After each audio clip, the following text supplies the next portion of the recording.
Padmarajan I V ശശിയുടെ കൈവശം കാണാമറയത്തിന്റെ script ഏൽപ്പിക്കുമ്പോൾ നായിക കഥാപാത്രമായ ഷേർലിയെ രചനയിലൂടെ തന്നെ വർണ്ണിച്ചു വെച്ചിരുന്നു.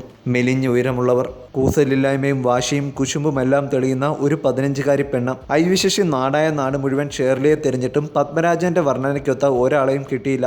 ഒടുവിലാണ് അമിതാഭ് ബച്ചന്റെ മെഗാഹിറ്റ് ചിത്രമായ ലവറാസിൽ ബാലതാരമായി അഭിനയിച്ച ബോംബെക്കാരി ഖുഷ്ബുവിൽ ശശിയുടെ അന്വേഷണം അവസാനിക്കുന്നത്. പത്മരാജന്റെ ഷേർലിയോളം വെന്നില്ലെങ്കിലും ഖുഷ്ബുവിൽ തൃപ്തിപ്പെടാം എന്ന് തീരുമാനിച്ചു.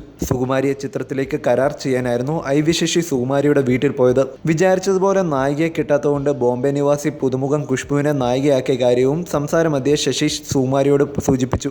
അപ്പോൾ സുകുമാരി അവരുടെ സ്വകാര്യ ആൽബത്തിൽ നിന്നും ശോഭനയുടെ 2-3 ഫോട്ടോ എടുത്ത് കാണിച്ചു പറഞ്ഞു. ബാലചന്ദ്ര മേനോന്റെ ഏപ്രിൽ 18 നായികയാണ്. അടുത്തത് ഭരതന്റെ ചിത്രമാണ് ഇത്തിരി പൂവേ ചുവന്ന പൂവേ. അല്പനേരം ഫോട്ടോ നോക്കിയിരുന്ന ശശി ആത്മവിശ്വാസത്തോടെ സുകുമാരിയെ നോക്കി പറഞ്ഞു, ഈ കുട്ടി മതി നമുക്ക്, ഇവളാണ് പത്മരാജന്റെ ഷേർലി. അങ്ങനെ ഖുഷ്ബു നായികയാകേണ്ട ആദ്യ മമ്മൂട്ടി ചിത്രം സുകുമാരിയിലൂടെ ശോഭനയിലേക്ക് വഴിമാറുകയായിരുന്നു.